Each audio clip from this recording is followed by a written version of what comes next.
केंद्र सरकार ने पॉपुलर फ्रंट ऑफ इंडिया यानी पीएफआई को गैर कानूनी संगठन घोषित करते हुए इस पर 5 साल का बैन लगा दिया है। केंद्रीय गृह मंत्री की तरफ से जारी गैजेट नोटिफिकेशन में कहा गया है कि सरकार ने पीएफआई की विध्वंसक, आपराधिक और आतंकी गतिविधियों को देखते हुए देश हित में विधि विरुद्ध गतिविधियां निवारण अधिनियम 1967 यानी यूएपीए के सेक्शन 3 सब सेक्शन ए के तहत प्राप्त शक्तियों का इस्तेमाल किया है। संबंधित सेक्शन और सब सेक्शन में कहा गया है कि अगर सरकार को किसी व्यक्ति, संस्था या किसी और एंटिटी के खिलाफ देश विरोधी या आतंकी गतिविधियों में शामिल होने के सबूत मिलें तो वो उस व्यक्ति, संस्था या अन्य एंटिटी पर प्रतिबंध लगा सकती है। केंद्र सरकार ने अपने गैजेट नोटिफिकेशन में पीएफआई और उसके सहयोगी संगठनों के गुनाहों को एक एक करके गिनाया है।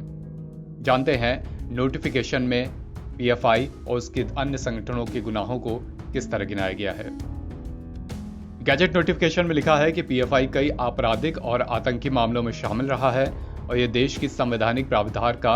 अनादर करता है। बाह्य स्रोतों से प्राप्त धन और वैचारिक समर्थन के साथ यह देश की आंतरिक सुरक्षा के लिए एक बड़ा खतरा बन गया है। दूसरे पॉइंट में लिखा है कि विभिन्न मामलों में अन्वेषण से यह स्पष्ट हुआ है कि पीएफआई और उसके कैडर बार बार हिंसक और विध्वंसक कार्यों में संलिप्त रहे हैं, जिनमें एक कॉलेज प्रोफेसर का हाथ काटना, अन्य धर्मों का पालन करने वाले संगठनों से जुड़े लोगों की निर्मम हत्या करना,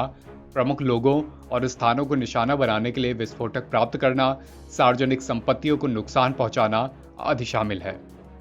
तीसरे पॉइंट में लिखा है पीएफआई कैडर कई आतंकी गतिविधियों और कई व्यक्तियों जैसे कि श्री संजीत, वी रामलिंगम ऐसे तमाम नामों का इसमें जिक्र है और लिखा है कि इनकी हत्या में पीएफआई शामिल रहा है और ऐसे आपराधिक कृत्य और जघन्य हत्याएं सार्वजनिक शांति को भंग करने और लोगों के मन में आतंक का भय पैदा करने के एकमात्र उद्देश्य से की गई है।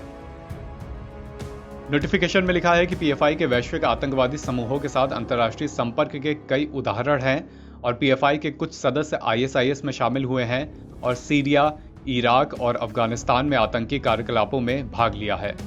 इनमें से पीएफआई के कुछ कैडर इन संघर्ष क्षेत्रों में मारे गए और कुछ को राज्य पुलिस तथा केंद्रीय एजेंसियों ने गिरफ्तार किया।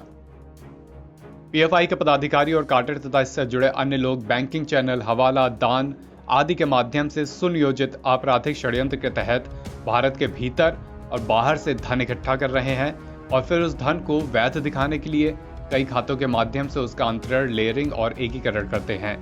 तथा अंततः ऐसे धन का प्रयोग भारत में विभिन्न आपराधिक,